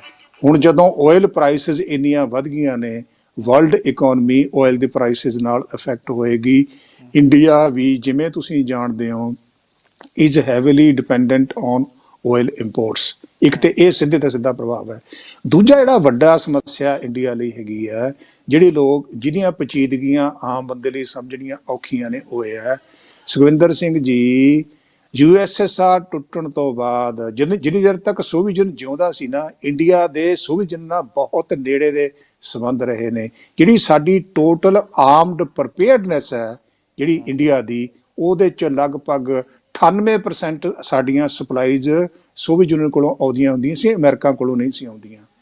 ਤੇ ਅਜੇ ਵੀ ਹੁਣ ਵੀ ਜਿਹੜੀ ਇੰਡੀਆ ਦੀ ਆਰਮਡ ਇੰਪੋਰਟਸ ਨੇ, ਉਹਦੇ ਵਿੱਚ ਰਸ਼ੀਆ ਦਾ ਇੱਕ ਬਹੁਤ ਵੱਡਾ ਯੋਗਦਾਨ ਹੈ। ਇਸੇ ਕਰਕੇ ਜਿਹੜੀ ਅਸਲੀ ਇੰਡੀਆ ਦੀ ਸਮੱਸਿਆ ਕੀ ਹੈ ਕਿ ਅਮਰੀਕਾ ਦੇ ਇੰਡੀਆ ਇਸ ਵੇਲੇ ਕਲੋਜ਼ ਹੈ। ਜਾਣੀ ਕਿ ਸੋਵੀਅਤ ਯੂਨੀਅਨ ਟੁੱਟਣ ਤੋਂ ਬਾਅਦ ਅਮਰੀਕਾ ਇੰਡੀਆ ਬੜੇ ਕਲੋਜ਼ਲੀ, ਸਟ੍ਰੈਟੇਜਿਕਲੀ ਬੜੇ ਕਲੋਜ਼ ਹੈਗੇ ਨੇ। ਤੇ ਨਾਲ ਦੀ ਨਾਲ ਤੁਹਾਨੂੰ ਮੈਂ ਕਹਿ ਰਿਹਾ ਕਿ ਇੰਡੀਆ ਅਜੇ ਵੀ ਵੈਪਨਸ ਪੱਖੋਂ ਰਸ਼ੀਆ ਤੇ ਬੜਾ ਡਿਪੈਂਡੈਂਟ ਹੈਗਾ। ਰਾਦਰ ਰਸ਼ੀਆ ਇੱਕੋ ਇੱਕ ਵਾਹਿਦ ਕੰਟਰੀ ਹੈ ਜਿਹੜਾ ਇੰਡੀਆ ਨੂੰ ਵੈਪਨ ਐਕਸਪੋਰਟ ਵੀ ਕਰਦਾ ਹੈ, ਨਾਲ ਹਿੰਦੁਸਤਾਨ ਵਿੱਚ ਉਹਨਾਂ ਵੈਪਨਸ ਨੂੰ ਮੈਨੂਫੈਕਚਰ ਕਰਨ ਦੀ ਆਗਿਆ ਵੀ ਦਿੰਦਾ। ਯਾਨੀ ਕਿ ਜਿਹੜਾ made in India the concept ਹੈ ਨਾ ਸਾਡੀ ਸਰਕਾਰ ਦਾ, ਇਸ ਕਨਸੈਪਟ ਵਿੱਚ ਜੇ ਕੋਈ ਕੰਟਰੀ ਫਿੱਟ ਬਹਿੰਦਾ ਹੈ ਉਹ ਰਸ਼ੀਆ ਫਿੱਟ ਬਹਿੰਦਾ, ਨਾ ਕਿ ਅਮਰੀਕਾ। ਸੋ ਇੰਡੀਆ ਦੀ ਸਮੱਸਿਆ, ਅਸਲੀ ਸਮੱਸਿਆ ਰਾਜਨੀਤਿਕ ਹੈ ਕਿ ਕਿਵੇਂ ਅਮਰੀਕਾ ਤੇ ਰਸ਼ੀਆ ਵਿੱਚ ਬੈਲੈਂਸ ਕ੍ਰੀਏਟ ਕਰਨਾ। ਇਸੇ ਕਰਕੇ ਜਿਹੜਾ ਇੰਡੀਆ ਹੈ ਨਾ, ਇੰਡੀਆ ਲਗਾਤਾਰ, ਨਾ ਤਾਂ ਇੰਡੀਆ ਨੇ ਅਮਰੀਕਾ ਨੂੰ ਦੇ ਹੱਕ ਵਿੱਚ ਬਿਆਨ ਦਿੱਤਾ, ਨਾ ਅਮਰੀਕਾ ਦੇ ਖਿਲਾਫ ਬਿਆਨ ਦਿੱਤਾ, ਨਾ ਇੰਡੀਆ ਨਾ ਇਸ ਕਿਸਮ ਦਾ ਬਿਆਨ ਦਿੱਤਾ ਜਿਹਦੇ ਨਾਲ ਰਸ਼ੀਆ ਅਨੁਆਏ ਹੋ ਜਾਵੇ। ਰਾਦਰ ਇੰਡੀਆ ਇਹ ਕਹਿੰਦਾ ਰਿਹਾ ਕਿ ਰਸ਼ੀਆ ਨੂੰ ਡਿਪਲੋਮੇਸੀ ਦੀ ਵਰਤੋਂ ਕਰਦੇ ਹੋਏ ਸਮੱਸਿਆ ਹੱਲ ਕਰ ਲੈਣੀ ਚਾਹੀਦੀ ਹੈ। ਸੋ ਜਿਸ ਤਰੀਕੇ ਨਾਲ ਅਮਰੀਕਾ ਤੇ ਯੂਰਪੀਅਨ ਕੰਟਰੀ ਨੇ ਰਸ਼ੀਆ ਨੂੰ ਕ੍ਰਿਟਿਸਾਈਜ਼ ਕੀਤਾ, ਇਲੀਗਲ ਵਾਰ ਕਹੀ ਆ, ਆਰਥਿਕ ਪਾਬੰਦੀਆਂ ਲਾਈਆਂ ਨੇ, ਉਸ ਕਿਸਮ ਦੀ ਸਟੇਟਮੈਂਟ ਇੰਡੀਆ ਕੋਲੋਂ ਨਾ ਆਈ ਆ, ਨਾ ਆਏਗੀ। ਕਿਉਂ? ਤੁਹਾਨੂੰ ਮੈਂ ਕਹਿ ਰਿਹਾ ਕਿ ਇੰਡੀਆ ਰਸ਼ੀਆ ਤੇ ਡਿਪੈਂਡੈਂਟ ਹੈਗਾ। ਤੋ ਇਸ ਕਰਕੇ ਜੇਕਰ ਇੰਡੀਆ ਲਈ ਇੰਡੋ ਅਮਰੀਕਨ ਟਾਈਜ਼ ਇੰਪੋਰਟੈਂਟ ਨੇ ਤੇ ਇੰਡੀਆ ਲਈ ਰਸ਼ੀਆ ਵੀ ਇੰਪੋਰਟੈਂਟ ਹੈ। ਸੋ ਜਿਹੜੀ ਇਹ ਸਮੱਸਿਆ ਹੈਗੀ ਆ ਇੰਡੀਆ ਦੀ ਕਿ ਕਿਵੇਂ ਬੈਲੈਂਸ ਰੱਖਣਾ, ਇਹ ਪ੍ਰੋਬਲਮ ਬਹੁਤ ਵੱਡੀ ਇਸ ਲੜਾਈ ਨੇ ਇੰਡੀਆ ਲਈ ਪੋਜ਼ ਕਰ ਦਿੱਤੀ ਹੈ। ਸੋ ਜਿਹੜੀਆਂ ਆਰਥਿਕ ਪਾਬੰਦੀਆਂ ਵਾਲੀ ਗੱਲ ਹੈਗੀ ਆ ਉਹ ਲੱਗਣਗੀਆਂ। ਆਰਥਿਕ ਪਾਬੰਦੀਆਂ ਦਾ ਮਤਲਬ ਇਹ ਹੁੰਦਾ ਨਾ ਕਿ ਤੁਸੀਂ ਦੁਨੀਆ ਦੇ ਬਾਕੀ ਮੁਲਕਾਂ ਨੂੰ ਇਹ ਕਹੋਗੇ ਕਿ ਤੁਸੀਂ ਰਸ਼ੀਆ ਨਾਲ ਟ੍ਰੇਡ ਨਹੀਂ ਕਰਨਾ, ਰਸ਼ੀਆ ਕੋਲੋਂ ਵੈਪਨ ਨਹੀਂ ਖਰੀਦਣੇ, ਰਸ਼ੀਆ ਕੋਲੋਂ ਆਇਲ ਨਹੀਂ ਖਰੀਦਣਾ। ਜਦੋਂ ਈਰਾਨ ਤੇ ਪਾਬੰਦੀਆਂ ਲਾਈਆਂ ਸੀਗੀਆਂ ਉਦੋਂ ਅਮਰੀਕਾ ਇੰਡੀਆ ਨੂੰ ਕਹਿੰਦਾ ਸੀ ਕਿ ਤੁਸੀਂ ਈਰਾਨ ਕੋਲੋਂ ਤੇਲ ਨਾ ਖਰੀਦੋ। ਸੋ ਇਸ ਕਿਸਮ ਦੀਆਂ ਪਾਬੰਦੀਆਂ ਦੀ ਗੱਲ ਜਦੋਂ ਲੰਮੇ ਸਮੇਂ ਵਿੱਚ ਚੱਲੇਗੀ ਫਿਰ ਇੰਡੀਆ ਵੀ ਹਿੱਟ ਹੋਏਗਾ। ਯਾਨੀ ਕਿ ਜਿਹੜਾ ਇੰਡੀਆ ਦਾ ਰਸ਼ੀਆ ਨਾਲ ਟ੍ਰੇਡ ਹੈ ਤੇ ਜਿਹੜਾ ਆਇਲ ਅਸੀਂ ਇੰਪੋਰਟ ਕਰਦੇ ਹਾਂ, ਜਿਹੜੀ ਸਾਡੀ ਟਾਈ ਅਪਸ ਨੇ for the manufacturing of weapons in India, ਇਹ ਸਾਰੀਆਂ ਚੀਜ਼ਾਂ ਇੱਕ ਤਰ੍ਹਾਂ ਨਾਲ ਨਵੇਂ ਸਿਰਿਓਂ ਨੈਗੋਸ਼ੀਏਟ ਕਰਨੀਆਂ ਪੈਣਗੀਆਂ। ਸੋ ਇਹਦੀਆਂ ਇੰਪਲੀਕੇਸ਼ਨ। ਇੱਕ ਡਾਕਟਰ ਸਾਹਿਬ ਇਹ ਬੜੀ ਗੱਲ ਕਹੀ ਜਾਂਦੀ ਹੈ ਕਿ ਕਿਸੇ ਸਮੇਂ ਜਦੋਂ ਪਾਕਿਸਤਾਨ ਤੇ ਭਾਰਤ ਦਾ ਜਿਹੜਾ ਯੁੱਧ ਹੋਇਆ ਸੀ ਤਾਂ ਉਸ ਸਮੇਂ ਅਮਰੀਕਾ ਜਦੋਂ ਸਾਥ ਦੇ ਰਿਹਾ ਸੀਗਾ ਪਾਕਿਸਤਾਨ ਦਾ, ਤਾਂ ਉਦੋਂ ਰੂਸ ਨੇ ਇੰਡੀਆ ਦਾ ਸਾਥ ਦਿੱਤਾ ਸੀ। ਇੱਕ ਤਾਂ ਉਹ ਕਹਾਣੀ ਸੁਣਾ ਦਿਓ ਛੋਟੀ ਜੀ ਕਿ ਵਾਕਈ ਗੱਲਬਾਤ ਕੀ ਸੀਗੀ, ਤੇ ਦੂਜਾ ਉਸ ਕਿੱਸੇ ਦਾ ਵੀ ਅਸਰ ਪਊਗਾ ਕਿਉਂਕਿ ਇੱਕ ਹੁੰਦਾ ਨਾ ਕਿ ਅਹਿਸਾਨ ਹੁੰਦਾ, ਕਿਤੇ ਨਾ ਕਿਤੇ ਉਹ ਅਹਿਸਾਨ ਦੇ ਤਲੇ ਭਾਰਤ ਕੁਝ ਨਾ ਕੁਝ ਜਾਂ ਚੁੱਪ ਕਰਕੇ ਬੈਠ ਜਾਊਗਾ ਜਾਂ ਕੁਝ ਹੋਰ ਗੱਲਾਂ ਬਾਤਾਂ ਜਾਂ ਬਾਕੀ ਦੇਸ਼ਾਂ ਦੀ ਗੱਲ ਰਸ਼ੀਆ ਦੇ ਖਿਲਾਫ ਜੋ ਕਰਨੀ ਉਹ ਨਾ ਮੰਨੇ, ਉਸ ਕਿੱਸੇ ਦਾ ਵੀ ਕੋਈ ਅਸਰ ਪੈ ਸਕਦਾ। ਦੇਖੋ, ਜੇ ਤਾਂ ਅਹਿਸਾਨ ਮੰਨਣਾ ਹੋਵੇ ਸੁਖਵਿੰਦਰ, ਫਿਰ ਤਿੰਨ ਗੱਲਾਂ ਨੋਟ ਕਰੋ। ਪਹਿਲੀ ਗੱਲ, ਜਦੋਂ USSR ਸੋਵੀਅਤ ਯੂਨੀਅਨ ਇੰਟੈਕਟ ਸੀਗਾ ਤੇ ਇੰਡੀਆ ਤੇ ਪਾਕਿਸਤਾਨ ਦੀਆਂ ਲੜਾਈਆਂ ਹੁੰਦੀਆਂ ਸੀ, ਜਦੋਂ ਕਦੇ ਪਾਕਿਸਤਾਨ ਕਸ਼ਮੀਰ ਦਾ ਮੁੱਦਾ ਯੂਨਾਈਟਿਡ ਨੇਸ਼ਨ ਵਿੱਚ ਲੈ ਕੇ ਗਿਆ, ਸੋਵੀਅਤ ਯੂਨੀਅਨ ਨੇ ਹਮੇਸ਼ਾ ਹੀ ਵੀਟੋ ਇੰਡੀਆ ਦੇ ਹੱਕ ਵਿੱਚ ਵਰਤੀ। ਜਾਣੀ ਕਿ USSR ਕਸ਼ਮੀਰ ਦੇ ਮੁੱਦੇ ਤੇ ਲਗਾਤਾਰ ਇੰਡੀਆ ਦੀ ਮਦਦ ਕਰਦਾ ਰਿਹਾ। 65 ਦੀ ਲੜਾਈ ਛੱਡ ਦਿਓ, 71 ਦੀ ਲੜਾਈ ਦੀ ਗੱਲ ਜ਼ਰੂਰ ਮੈਂ ਕਹਾਂਗਾ। 62 ਵਿੱਚ ਤਾਂ ਚਲੋ ਕੋਈ ਬਹੁਤੇ ਨੇੜੇ ਦੇ ਸੰਬੰਧ ਇੰਡੀਆ ਤੇ ਸੋਵੀਅਤ ਯੂਨੀਅਨ ਦੇ ਹੈ ਨਹੀਂ ਸੀ। 71 ਦੀ ਲੜਾਈ ਵਿੱਚ, ਲੜਾਈ ਤੋਂ ਪਹਿਲਾਂ ਇੰਦਰਾ ਗਾਂਧੀ ਨੇ ਇੱਕ ਇੰਡੋ ਸੋਵੀਅਤ ਫਰੈਂਡਸ਼ਿਪ ਟਰੀਟੀ ਕੀਤੀ। ਉਸ ਤੋਂ ਬਾਅਦ ਇਹ ਲੜਾਈ ਹੋਈ। ਜਿਹੜੀ ਟਰੀਟੀ ਸੀ ਨਾ, ਇੰਡੋ ਸੋਵੀਅਤ ਫਰੈਂਡਸ਼ਿਪ ਟਰੀਟੀ, ਉਹਦੇ ਕਰਕੇ ਹੀ ਜਦੋਂ ਇੰਡੀਆ ਨੇ ਪਾਕਿਸਤਾਨ ਨਾਲ ਲੜਾਈ ਲੜੀ, ਜਿਹਦੇ ਸਿੱਟੇ ਵਜੋਂ ਬੰਗਲਾਦੇਸ਼ ਬਣਿਆ, ਚੀਨ ਤੇ ਅਮਰੀਕਾ ਦੋਨੋਂ ਇੰਡੀਆ ਦੇ ਖਿਲਾਫ ਸੀ। ਪਰ ਚੀਨ ਤੇ ਅਮਰੀਕਾ ਨੇ ਪਾਕਿਸਤਾਨ ਦੀ ਮਦਦ ਕਿਉਂ ਨਹੀਂ ਕੀਤੀ? ਕਿਉਂਕਿ ਜਿਹੜੀ ਪਹਿਲਾਂ ਫਰੈਂਡਸ਼ਿਪ ਟਰੀਟੀ ਇੰਡੀਆ ਨੇ ਸੋਵੀਅਤ ਯੂਨੀਅਨ ਸਾਈਨ ਕੀਤੀ ਸੀ ਨਾ, ਉਹਦੇ 'ਚ ਲਿਖਿਆ ਸੀਗਾ ਕਿ ਜੇ ਕੋਈ ਬਾਹਰਲਾ ਮੁਲਕ ਇੰਡੀਆ ਤੇ ਅਟੈਕ ਕਰੇਗਾ, ਸੋਵੀਅਤ ਯੂਨੀਅਨ ਉਹਦੀ ਮਦਦ ਲਈ ਆ ਸਕਦਾ। ਜਾਣੀ ਕਿ ਜੇਕਰ ਅਮਰੀਕਾ ਨੂੰ ਤੇ ਚਾਈਨਾ ਨੂੰ ਸੋਵੀਅਤ ਯੂਨੀਅਨ ਦਾ ਡਰ ਨਾ ਹੁੰਦਾ, ਫਿਰ ਇੰਡੀਆ ਨੇ 71 ਦੀ ਲੜਾਈ ਜਿੱਤ ਕੇ ਬੰਗਲਾਦੇਸ਼ ਨਹੀਂ ਸੀ ਬਣਾ ਸਕਣਾ। ਸੋ ਜਿਹੜਾ ਇਤਿਹਾਸਕ ਤੁਸੀਂ ਗੱਲ ਕਰਦੇ ਹੋ, ਫਿਰ ਚਾਹੇ ਉਹ 71 ਦੀ ਵਾਰ ਹੋਵੇ, ਚਾਹੇ ਕਸ਼ਮੀਰ ਦਾ ਮੁੱਦਾ ਹੋਵੇ, ਸਾਡੀ ਬਹੁਤ ਮਦਦ। ਅੱਛਾ, ਹੋਰ ਚੀਜ਼, ਜਿਹੜੇ ਵੈਪਨਸ ਅਸੀਂ ਐਕਵਾਇਰ ਕਰਦੇ ਰਹੇ ਹਾਂ, ਜਿਹੜੀ ਇਹ ਇੱਕ ਅਲੱਗ ਵਿਸ਼ਾ ਹੈ। ਮੈਂ ਇਸ ਵਿਸ਼ੇ ਤੇ PhD ਕੀਤੀ ਹੈ, ਪਰ ਸਾਡੇ ਕੋਲ ਸਮਾਂ ਹੈ ਨਹੀਂ। ਜਿਹੜੀ ਟੈਕਨੋਲੋਜੀ ਇੰਡੀਆ ਕੋਲ ਇਸ ਵੇਲੇ ਹੈਗੀ ਆ, ਚਾਹੇ ਦਵਾਈਆਂ ਬਣਾਉਣ ਦੀ ਟੈਕਨੋਲੋਜੀ ਹੋਵੇ, ਚਾਹੇ ਹੈਵੀ ਮਸ਼ੀਨ ਦੀ ਬਣਾਉਣ ਦੀ ਟੈਕਨੋਲੋਜੀ ਹੋਵੇ, ਚਾਹੇ ਪਾਵਰ ਜਨਰੇਸ਼ਨ ਹੋਵੇ, ਚਾਹੇ ਆਰਮਡ ਮੈਨੂਫੈਕਚਰ ਹੋਣ, ਇਹ ਸਾਰੀ ਟੈਕਨੋਲੋਜੀ ਇੰਡੀਆ ਨੂੰ ਫਾਰਮਰ ਸੋਵੀਅਤ ਯੂਨੀਅਨ ਨੇ ਦਿੱਤੀ। ਸੋ ਇਸ ਕਰਕੇ ਇੰਡੀਆ ਤਾਂ ਬੜਾ ਰਿਣੀ ਹੋਣਾ ਚਾਹੀਦਾ ਸੋਵੀਅਤ ਯੂਨੀਅਨ ਦਾ ਬੜੇ ਕਾਰਨਾਂ ਕਰਕੇ।